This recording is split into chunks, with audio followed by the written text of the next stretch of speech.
Thank you. Okay, so tonight we're going to talk about a professional learning that we've engaged in over the last several years, but more specifically over the last couple years in Mercer Island School District.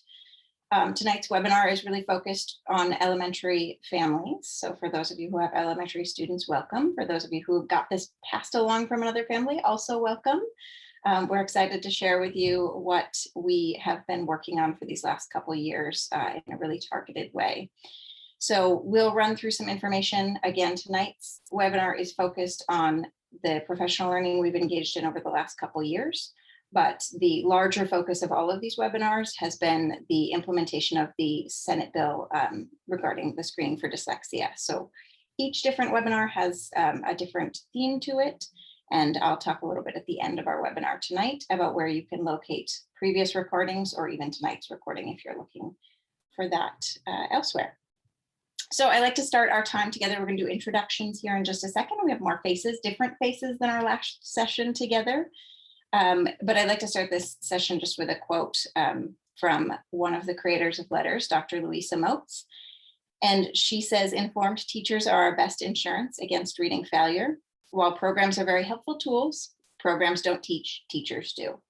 And we believe that in our district. We believe the teachers hold the power to help support our students, and that the tools are just a means that helps assist them in doing so.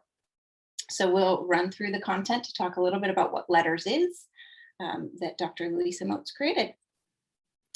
So I'll introduce myself. I am Nova Williams. I'm the Assistant Director of Learning Services. I'm a national letters trainer and also a local letters trainer here in Mercer Island School District.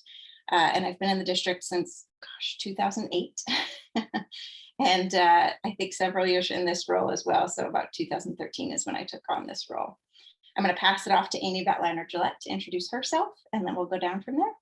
Thank you, Nova. Good evening, everyone. I am Amy Batliner-Gillette. I'm the principal at Northwood Elementary, and I also am a national and local letters trainer. I've been in this district for, I think we're rounding out 8 years now, but I have been a letters trainer for going on 14 at this point. So we're definitely deeply embedded in this content and really see the power of it for our teachers.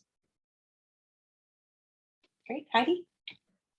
Hi, my name is Heidi Clark, and I am the instructional coach at Northwood Elementary. I have been in the district for this is my 15th year, and I've taught both kindergarten and second grade.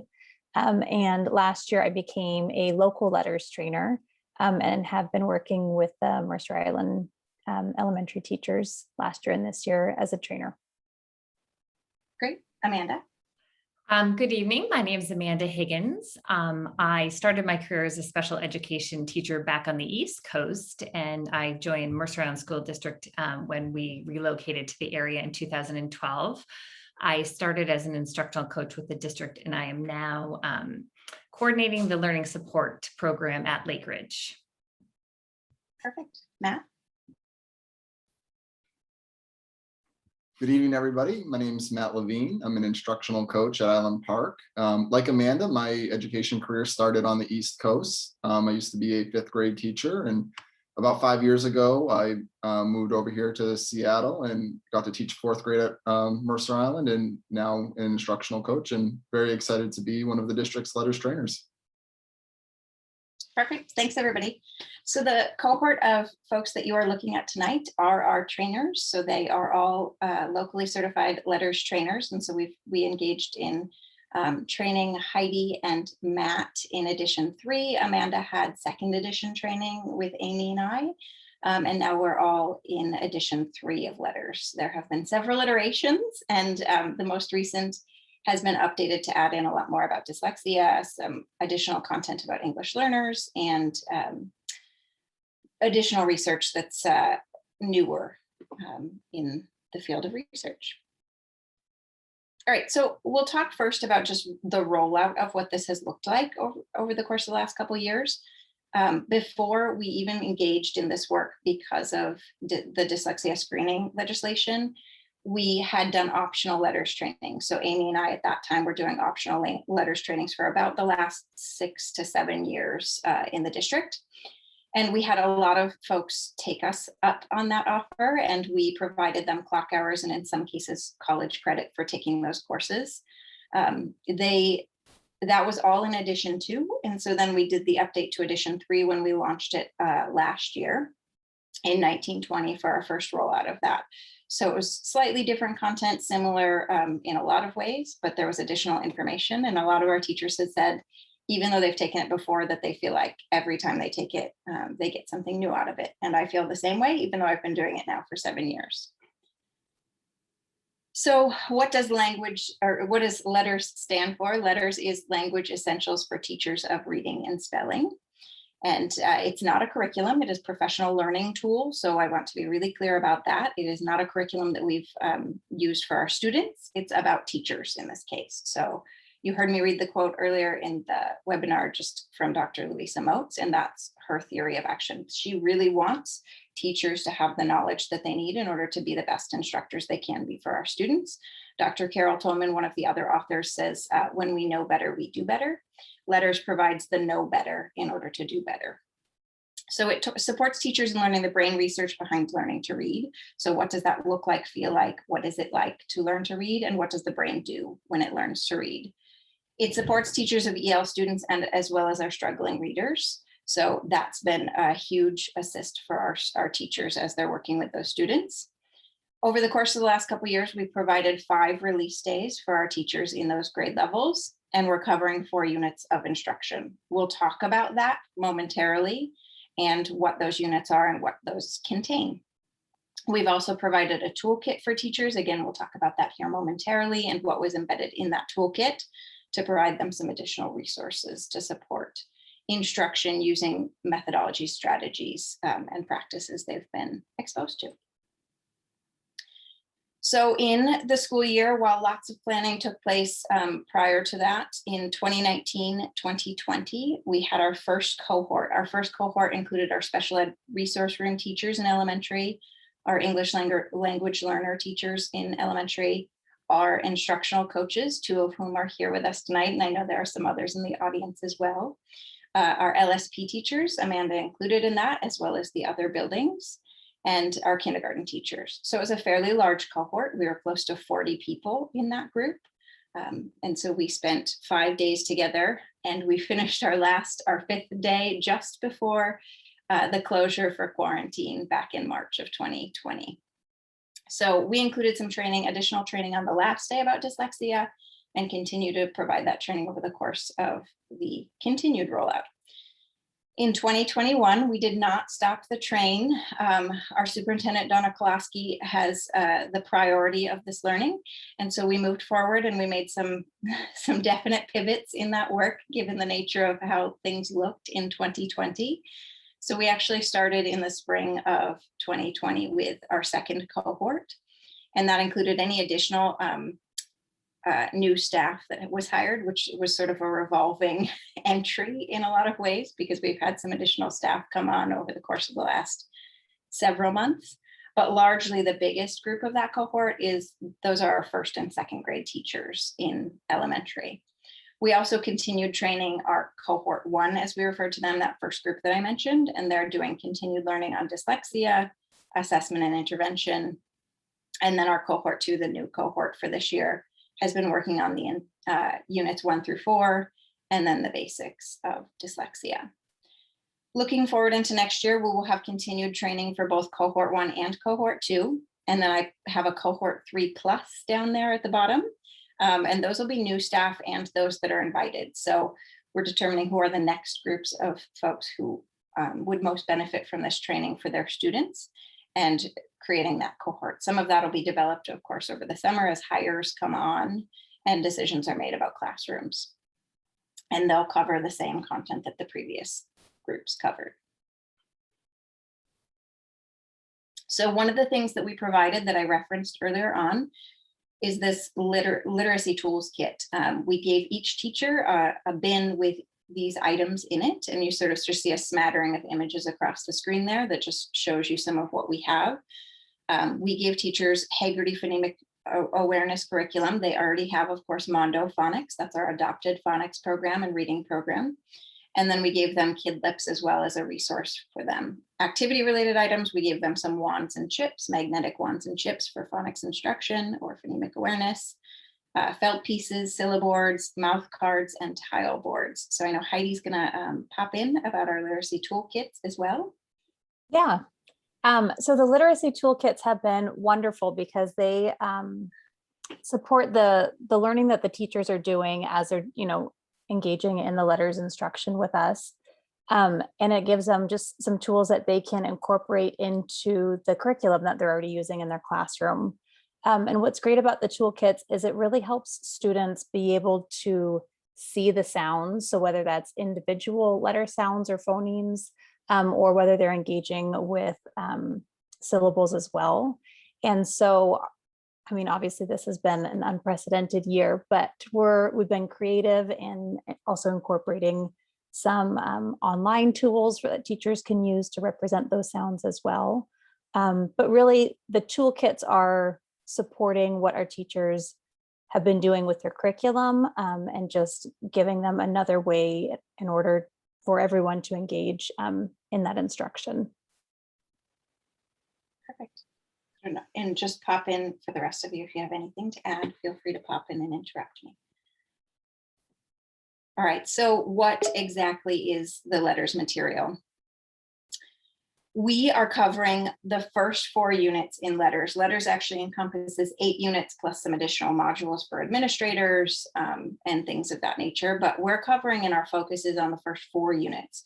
The reason our focus is on those first 4 units, and you'll see it as Amy starts to talk about those units, is that those first 4 units are really about the foundations of learning to read. So that's the purpose in the work that we're doing right now. We are considering how we're going to dig into some of 5 through 8 as well. Amy and I are both trained facilitators of units 5 through 8. And so we're thinking about what are the next leverage points for those units for additional teaching staff. So I'll turn it off to Amy and she can go through the different units. Right.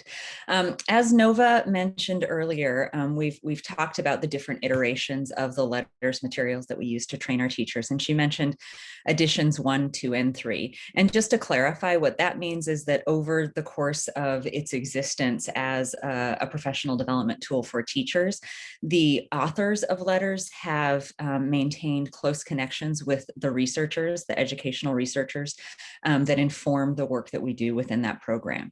And so the iterations from edition 1, edition 2, and edition 3 are simply just the ways that the authors and publishers are updating the materials that we use to ensure that we are informed by the newer research and or we get more information about how more recent research is even strengthening the work that we've already been doing with teachers. So what we're looking at in this case is just the most recent iteration of that set of materials. And so it's been organized, as Nova said, into these sections of 8. So for unit 1, what we're really looking at is what does the brain do when it learns to read and write? And we talk from in this particular unit, we invite teachers to learn about several different theoretical models that have underpinnings in research about what the brain does when it reads. So we really start off by helping teachers to experience what it's like to be someone who's learning how to read as adult proficient readers who are teachers. Many of them may have lost that connection. Many of us do as adult proficient readers lose that connection to what it feels like to be a learner of a symbol system. And so we talk about what that feels like and what your brain is trying to do within that. We talk about the linguistic nature of learning to read. We learn about the history of written language and that it is a relatively new human invention. And so we've had to teach our brains how to engage with this invented printed form of language. So it's a really overarching, all-encompassing initial unit. And then it really gets us into, so now that we understand what the brain is doing as it learns to read, what are the things that we need to think about doing instructionally to help our kids learn to be readers and writers and spellers? We also spend some time in here really breaking down what are the major types of reading difficulties. And there are lots of things that can cause reading difficulties. So I bring our teachers into that. And then we talk about assessments and how we can use assessments to inform our instruction, both our initial instruction for all students, and then also any intervention instruction where we see the system is breaking down. So that's Unit 1. At the end of Unit 1, our teachers' brains are really quite full because it's a lot of information, but it really does provide the underpinnings that we carry through the rest of the professional learning. When we move into Unit 2, we shift our focus to the study of the sounds in the speech system of English. So we really talk a lot about the phonology and how that is related to how our language system works, our written language system works. And English is very much a speech to print system. So we have to help our students learn to map those sounds into the printed symbols. So we do a deep dive into English phonology, and we talk about how many speech sounds there are in English, how we can help our students learn to find the distinctions between the different sounds in our oral language so that they can then map them to the written language. We dig into what are those consonant and vowel phonemes, and we'll have a chance to take a look at those later tonight. We also talk about dialects, co-articulation, and some very predictable phonologically based spelling confusions that happen that we call allophonic variations. We then talk about what are the teaching tips, what are the ways that we can best teach those phonological skills, and how we can also assess them to figure out what are our next instructional steps for students, where might they be falling down and need a little bit more support to move them on their way, and how we can use that information strategically. From there, we move into Unit 3, and Unit 3 is where we take all of that information we've learned about phonology of English, and then we map it to the orthography, which is the symbol system, the written symbol system.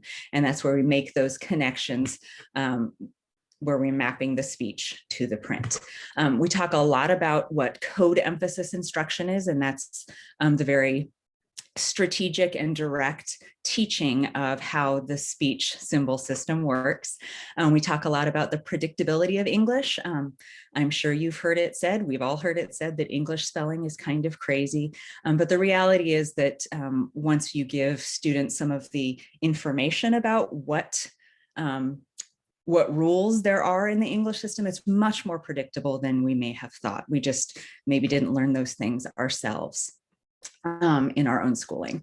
We talk some more about each of those theoretical models. One of the ones that's listed on there on the slide is Linnea Airey's phases for development. And that's a really useful tool that we teach teachers how to use to analyze where students are in terms of what are they showing us they know and are able to do, and then what are my next instructional steps that can move them along the developmental phase. We also talk a lot about what kind of instruction and practice do we want to make sure we provide to all of our students so that they can really build the neural pathways to make them proficient and automatic readers. And then we talk a little bit more about the instructional tools that we want to use. So thinking about when do we want to use decodable texts as part of our practice to really help cement those pathways? And when do we want to use manipulatives? So a lot of different tools, some of which you saw in that toolkit, to help our teachers move our learners along that literacy pathway. Okay. Moving into Unit 4, this is where we take the beginnings that we learned in Unit 3 about that basic decoding, where we're matching speech to print, and we get more advanced. So Unit 4 is really all about advanced decoding and advanced word study. We get into things like, what are the syllable types that exist in the English language? What are the more complex phoneme, graphemes, correspondences? So some of the more challenging letter patterns that exist in English, and how we can learn about when to use one letter pattern that says A as opposed to another letter pattern that says A. So it's really that advanced phoneme grapheme correspondences. This is also where we look at morphology, so the smallest meaningful parts of a word, and how we can use our words' origins, the etymology for the words that we have in English, to inform our understanding and to inform our spelling of the words that we encounter both as readers and as writers. So all of that is bringing together the more advanced pieces of decoding that we want to have our learners master. was quite a mouthful. Thanks, Amy. All right, so those are our 4 units in letters that we're covering in the scope of this work. And then I'm going to run through some of the content. We're all going to run through some of the content of those slides. We have requested permission to share it with our community so that they have a sense of what we are covering with our staff. So we cover 4 theoretical models in letters, 2 of which you see here. We cover them in the order that I'm providing them to you. When we look at the theoretical models, we sort of think about it in terms of building on one another. So the first theoretical model that we cover is Goff and Tunmer's simple view of reading. And when we think about the simple view of reading, this is a very simplistic way to demonstrate that students need both word recognition and language comprehension in order to get to reading comprehension. If they have partial of either of those, then it will not equate to whole reading comprehension. And so that multiplication symbol there is intentional in this graphic. And we talk about that as letters trainers with our staff. And we talk about the mathematical equations that would equate to whole reading comprehension and what would equate to no comprehension or little comprehension. And then in the 4-part processing model, you'll see this one is Seidenberg and McClellan, and they cover, it sort of advances just a little bit as well.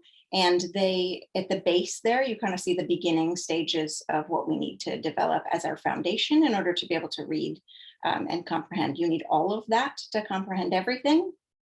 And so our phonological processor is the processor that really is just awareness of sounds and how those go together in the English language. Our orthographic processor is really about the graphemes themselves, or the physical representation of writing and reading, what we pick off the page. Meaning is just our mental lexicon, the building of all of the development of depth of understanding of words and their different meanings. And then context is, of course, is being able to play into the understanding of, now I know that context it lives in, I can address the meaning of that and make sense of it in entirety. Those bidirectional arrows are really important in this because it's reciprocal. We need all of it to work together in order to build a fluent reader.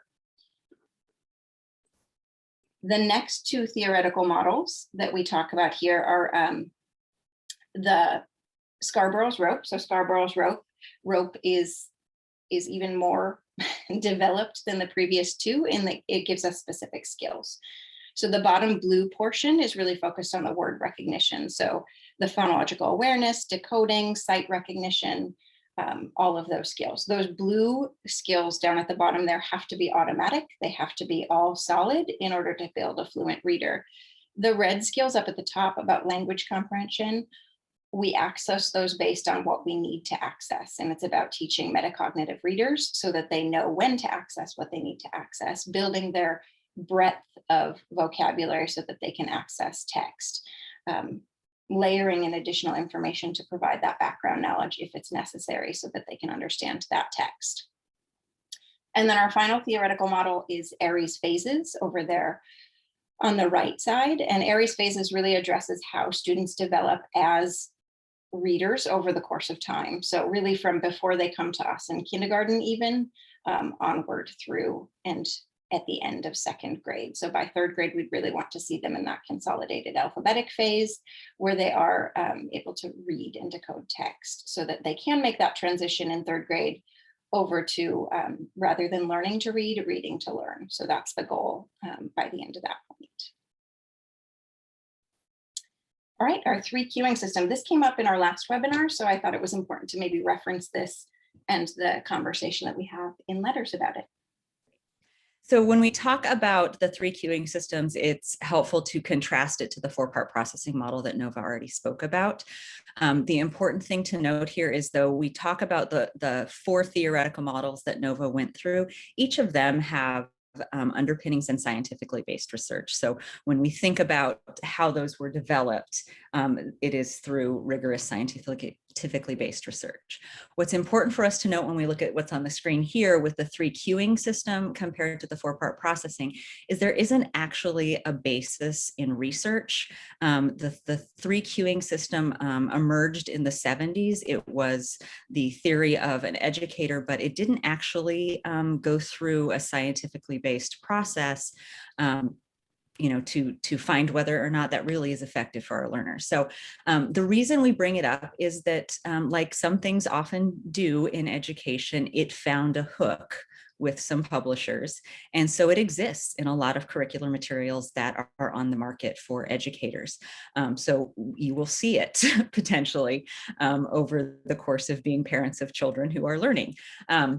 But we want to make sure that what we put in front of our teachers and what we put into our classrooms, as much as we're able, is really grounded in what we know to be best for kids, and that it's well researched. So the reason that we want to move away from the 3 cueing systems, if you look at the three orange balls there that are representative of those are the 3 cueing systems that were proposed by this theorist. And there's the syntactic system, the semantic system, and the graphophonic system. And when you'll see in a moment is we're going to talk about the parts of the brain that are active when we're reading. And there's not really an associated part of the brain to go along with each of these 3 parts. What happens with the 3 cueing system is it tends to downplay the importance of phonology and the speech to print connection, where we really need our learners to connect the sounds of language to the symbols that we developed to represent those sounds. And that's not really something that's honored in the 3 cueing system. Why that's important for our teachers is that this model can lead us to prompt students in ways that are really counterproductive for the kind of readers that we want to create. In fact, part of the theory of the 3 cueing system is that learners don't need to look at all of the word, that they can look at some of the word and then guess. And that can work successfully for our very early readers where they've got predictable text and they've got picture supports, but that falls apart really quickly as kids move into more advanced text. So we want to make sure we put in the hands of our teachers the scientifically based models, because that's going to then also inform the more productive prompts. Sound it out. What are the sounds that you know? How can you break it apart? And then we build to meaning after that. So as previewed, we're going to look now at what are the parts of the brain that are involved in our reading processes. And much of this research, there are several labs that engage in this, but this research does come through use of fMRIs and really looking at where's the activity in the brain of readers. So I'm just going to briefly cover these parts of the brain. We dive into this very deeply with our teachers so they can think about where are my students finding success, where might they be falling down, and what are the neural pathways that I need to be thinking about helping them build up. So if you look at the picture of the brain that's being projected there, the yellow part of the brain, the frontal lobe, that's this is a left side of the brain. Most language functions for reading do exist on the left side of the brain. And at the very front there, that first red oval is the part of the brain that really processes the phonology of language. It's responsible for hearing and processing the sounds of oral language. I'm going to have you pop back towards the back of the brain where you see the occipital temporal lobe, that orange box there. This is the part of the brain that really is responsible for processing the visual parts of reading. So interpreting the symbols and making sense of the symbols and letters that we use to represent the speech in our language.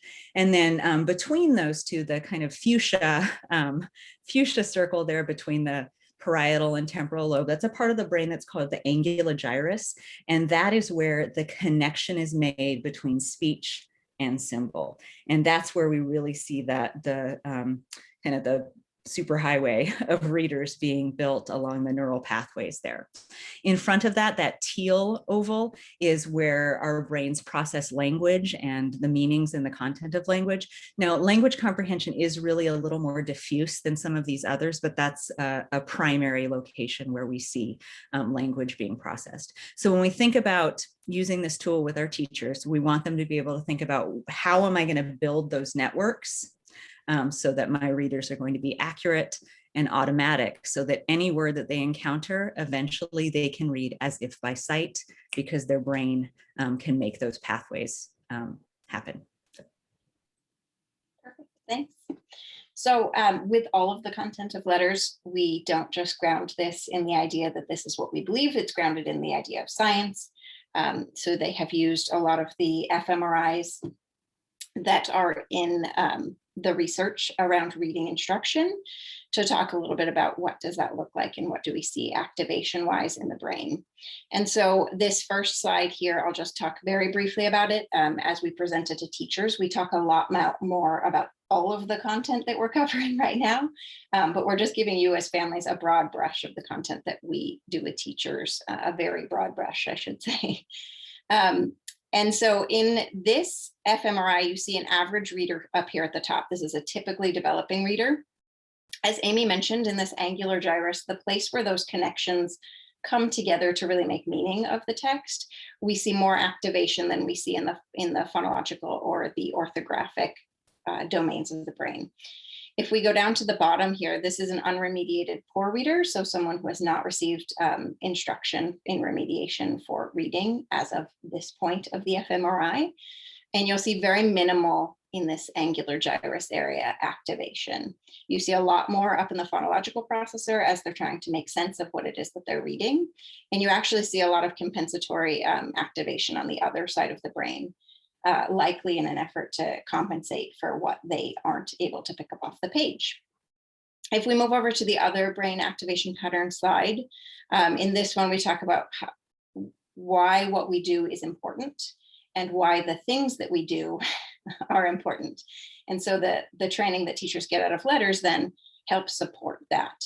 So in this top portion here, this is before mediation. So this student was at the 9th percentile, I believe, and they moved down into the average. So over the course of instruction, concrete and explicit instruction in reading and phonics in particular, they have developed a lot more activation. This is the same student you see here that has very little activation, now has much more activation. In the right hemisphere, we do continue to see activation. And again, that is, there are lots of reasons for that, more of which they continue to study. But we do see those compensatory strategies emerge in kids and really continue to stay there so they don't feel like they look like they can't do this work. So reading difficulties, when we talk about the reading difficulties, we aren't just talking about disabilities. And I think that's an important distinction to make, because we're talking about any student who struggles, whether or not it's English learning, dyslexia, what have you, right? So we're talking about lots of different challenges that kids can have. This is one of several slides that covers this content. The concept here is really to just show the overlapping nature of difficulties that students could have. So the phonological deficit, typically these students would be our students who have dyslexia. And then we have language comprehension. A lot of times these are students who have autism or are on the spectrum. And then we have fluency and naming speed challenges. This is our smallest group of, these are our smaller groups of kids, and the phonological deficit is our larger group of kids. What is important to note here, and why we chose this slide to show to you, is that there's an overlap of those things. So it doesn't necessarily mean that a student who's having challenges is only going to have a phonological deficit. More often than not, in fact, they have overlapping challenges because of the impact of whatever deficit they're experiencing. And so we see that emerge over the course of time. So sometimes those early identifications don't necessarily happen because kids' compensatory strategies have become so good, or they've memorized a lot. Kids tend to do that too in order to compensate. And what happens is sometimes later on they don't get identified because of some of these other discrepancies that occur in their reading. So we see that they're very slow readers, they're having some difficulty in that. And we see that later years as well start to emerge. So again, this is just an overlap of what we see. When we talk to teachers about this slide, we talk about how these are the kids who fall below average. They could be students who have disabilities and students who are just struggling as readers in general. So it's a larger swath of students, and not just students with disabilities, but it includes those students as well. And we get a little bit more deeply into dyslexia with them as well. Another tool we use with our teachers is this Hourglass Figure. This was conceived by one of the authors of letters, Dr. Carol Tolman. And what this helps us to do is show our teachers instructionally how we want to bring our learners along. So there are two parts of the Hourglass Figure here. So you see that the orange part is speaking to the development of phonological awareness. So those are all of the skills and abilities and awareness levels in our students that we need to foster about the speech sounds of language. The bottom half is about the orthography or the written form of language. So where we start with our students is that they come to us in their early part of their elementary school, and we start with seeing where their phonological awareness is. And we've kind of divided this into three sections: early, basic, and advanced phonological and phonemic awareness skills. The goal of this instruction is to help students see that oral language can be broken apart into sounds and then can be manipulated, with the goal being that when we get to the center of that hourglass figure there, where you see the one-to-one correspondence, students have developed the capacity to identify each individual speech sound that then can be mapped to the symbol or symbols, the graphemes, that represent that sound in our written language. So all of that development on the top is in service of the alphabetic principle, that we want to make sure we develop that in our learners so that they can make the connection of speech to print. And then from there, we develop down the orthography to the different layers of language that can help our learners be more strategic spellers as well as decoders and readers. So we start with one-to-one correspondence, matching an A to the A sound, for example, and then we develop more complex types of graphemes. So digraphs, trigraphs, blends, vowel teams, helping students know all of the different patterns that exist in English. There's the bottom part is not necessarily sequential. We don't do all the digraphs before we get to the trigraphs. So there's kind of a collection of the more basic graphemes that we instruct first. And then we move into looking at word families, syllables, syllable types, how we can use syllable types as decoders and as encoders, readers and writers, and then looking at morphemes, the meaningful parts of text, and then etymology and word origin and how that can inform our understanding of what we read.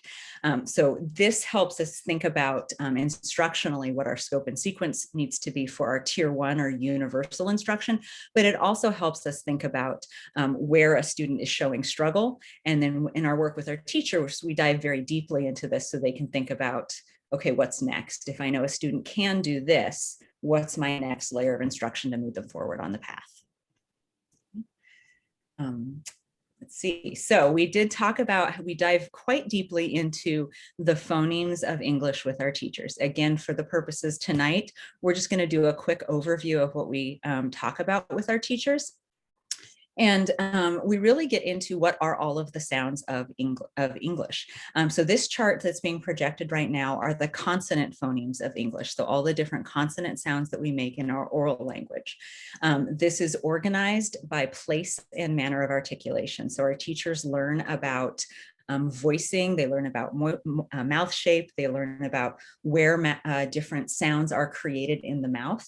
And this is really something that becomes important, particularly for students who are struggling with phonology, who are struggling to be able to identify and pull about the parts of speech, because one of the instructional tools we use with kids is thinking about not just what does it sound like, but what does it look like? What does it feel like in your mouth? And that gives them more tools to then map that sound to the symbols again. So it's another tool that we can use to help inform our instruction.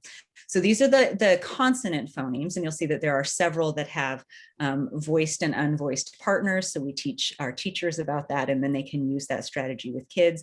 And then we talk about what it looks like and feels like in the mouth. The next slide is going into our vowel phonemes. We often hear that we have 5 vowel letters in English, but what we do actually have is 18 vowel sounds. So that can be really challenging for students, not only because there are so many of them, but because the boundaries between them are kind of difficult to figure out. So this vowel valley is again formatted and built to indicate what the mouth is doing, what the jaw is doing, what the lips are doing at the creation of each of these different vowel phonemes. And then we can use that instructionally to think about where kids to help kids discriminate between the two different sounds so they can map them to the letters that represent them, and to also help them think about what does that feel like, what does that look like in your mouths as well. Okay. Next. Amanda, did you want to add anything to that one? Or do you? Well, I was just going to share that many teachers have this visual representation posted in their classrooms as well. So as students are articulating these sounds, there's a visual reference for them to see the place and manner of articulation. So we tied this through the gen ed classroom and the LSP and special ed classrooms as well.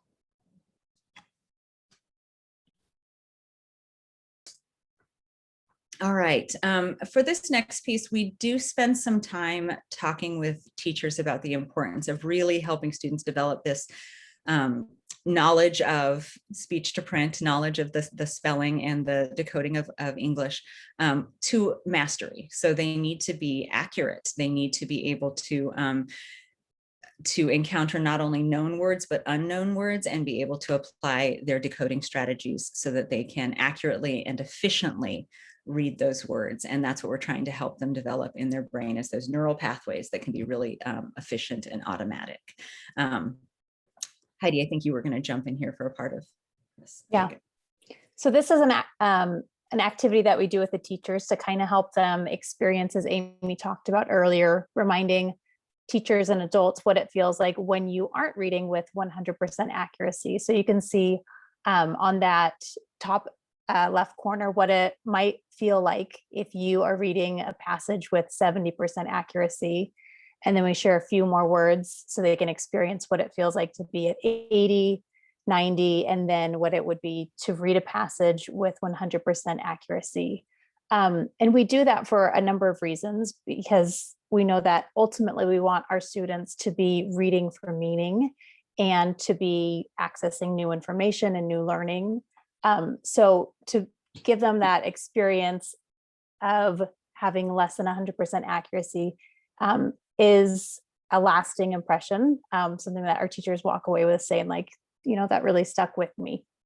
One way that our teachers are able to monitor and assess their students' reading accuracy is through the use of our Ames web assessment tool. And our teachers administer that to students 3 times a year. And the one assessment that they use is called an oral reading fluency passage. So they do 2 reading passages, 1 minute each, and then they're able to come up with their students' accuracy percentage, and then track and monitor that. It's also teachers are able to see what reading interventions if they're working with their students for accuracy, and has been really helpful for teachers to progress monitor as well. Thanks, Heidi. I'll just add that not so long ago, people thought that 80% was sufficient for comprehension. And as you can see, that would make it really challenging to comprehend any given passage at 80%. The current expectation for us is 97, so that we can make sure that students are comprehending fully the text that they're reading. Amy. Okay. As we move into the units 3 and units 4, where we're really dealing with the orthography, the way that English words are spelled, we talk about kind of the ways that we spell in the English language. So there are very predictable patterns that we can learn about, and then there are also those parts that have to do with language of origin. So these are the ways that we do spell in English. We have phoneme grapheme correspondences. Again, that's that speech to symbol connection. We also spell by the position of the sound in a word. So that can tell us whether to use, for example, the AI combination for the A sound or the AY combination for the A sound. That's to do with where it lands in a word or a syllable.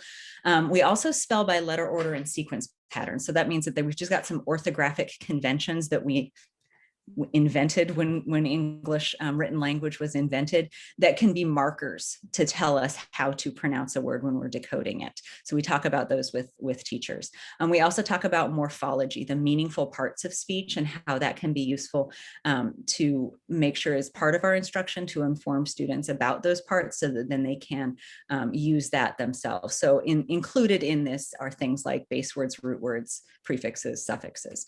And then finally, the language of origin that I referred to earlier. English does have a rich history of adding new words to its lexicon. And so we talk about what are the markers and expectations that we can teach our students when they're dealing with words that may have come from the French versus the Latin versus the Anglo-Saxon, and how that can be useful both as readers and spellers. When we talk about the work that we're moving forward with this speech to print structured literacy process, we really are talking about that code emphasis instruction, because we want to make sure we produce readers who can first get the words off the page so that they can then make meaning out of them and think deeply about the content that those authors are trying to convey. So when we talk about phonics instruction, the reason it's so important, and this is a quote from Dr. Joseph Torgerson, is that there is no comprehension strategy powerful enough to compensate for the inability to read the words.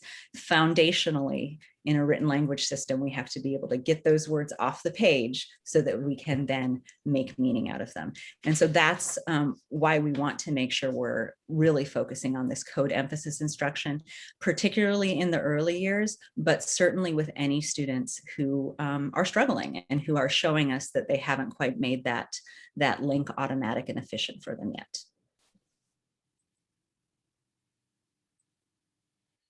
Okay, so additional information that we cover over the course of our 5-day release and additional time that we spend with teachers over the course of continuing years. So we talk more specifically about dyslexia so that they understand the nature of dyslexia and how it might emerge in their classroom, so that students can be identified early and intervened with early. Just a reminder to folks, we are not determining that students have dyslexia. We are determining that they have areas of weakness associated with dyslexia as a part of the screening legislation that came out a couple years ago. As general ed teachers, we don't define that a student has dyslexia. That's not in the role of a general education teacher. We talk about assessment, and then we talk about what assessments we use, what those can do for teachers instructionally. So based on the data that they get back, how should they make data-driven decisions with the students in their classroom? Their groupings for phonics instruction, any additional layers of intensity and frequency of instruction for specific students, and what that instruction should look like. We talk about our own curriculum strengths and areas for improvement. We know that no curriculum is perfect. That just doesn't exist out there. If it did, I'm sure we would own it, but it just doesn't exist. So every curriculum has a weakness, and our teachers have already identified some of their own and filled those gaps in the work we've done over the course of the last couple of years. And then, of course, strategies for teaching reading. So those are some of the things we continue to talk about with our teachers. We'll talk about protocols for screening as well as we come through these next several months together.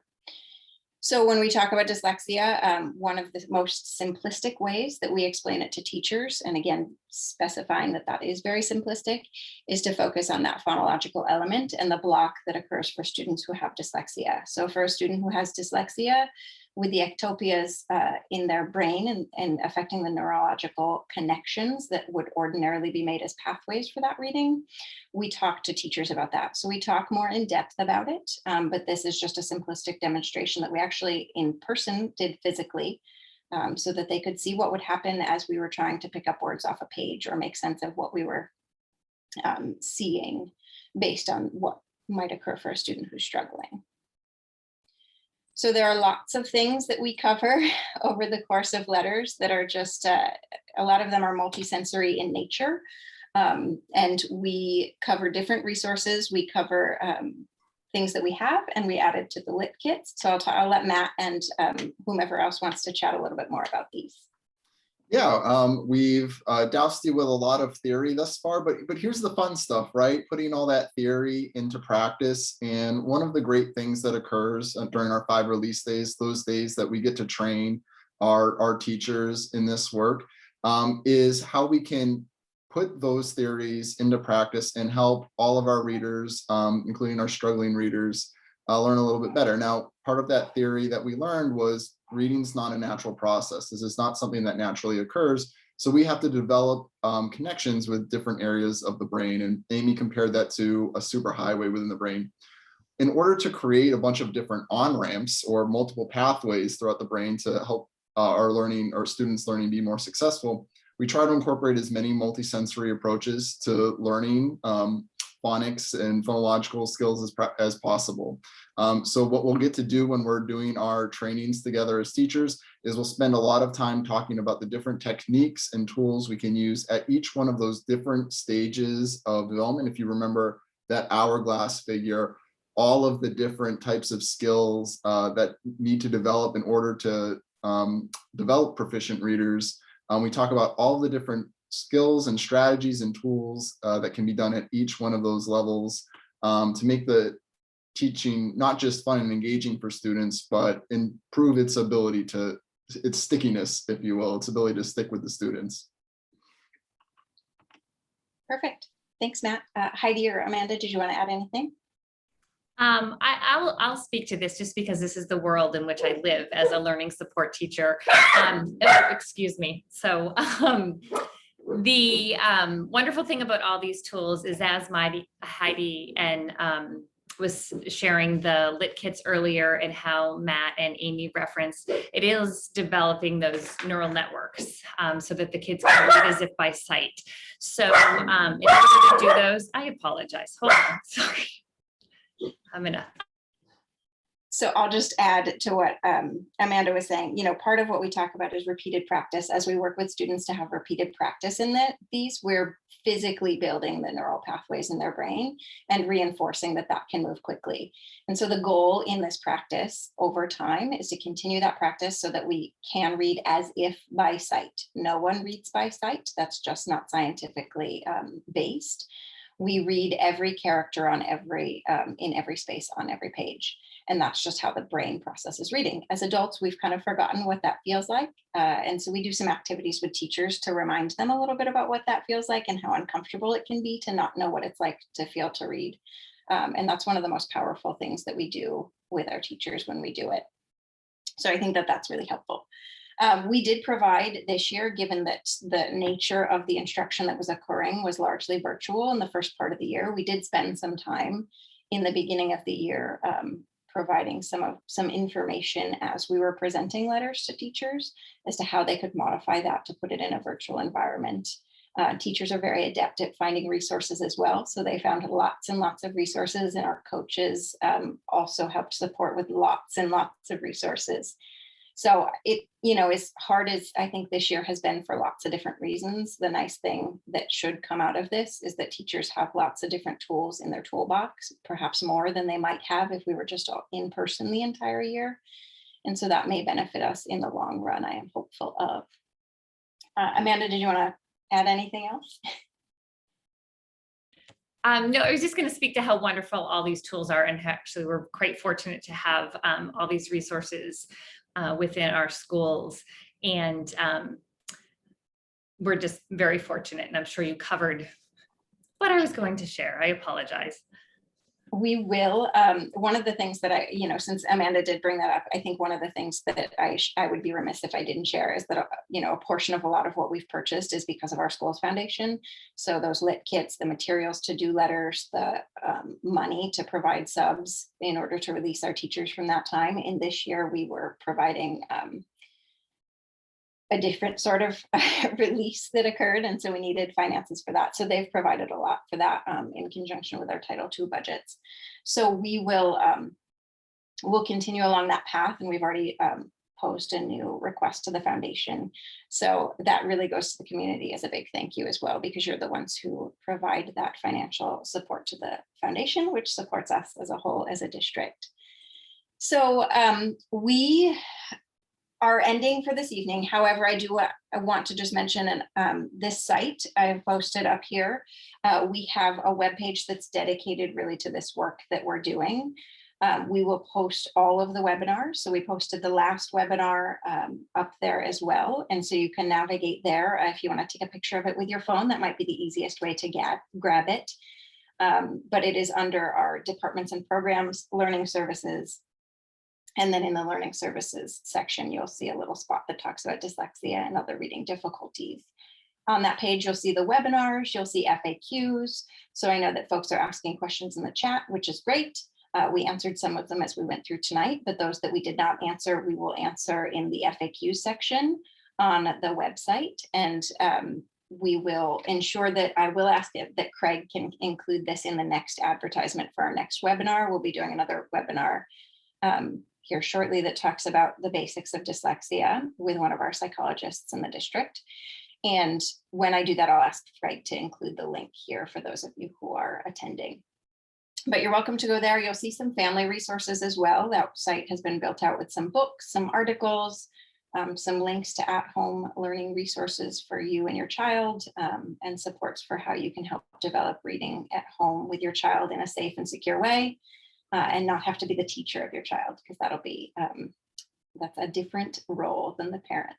So I appreciate all of you coming tonight, and thanks for spending the evening with us. And we will see you soon for the next webinar. And I appreciate all of my participants, Amy, Amanda, Matt, and Heidi, for coming and spending their evening with me to present this content. I'm happy to work with them. Thanks, everybody. Have a great evening.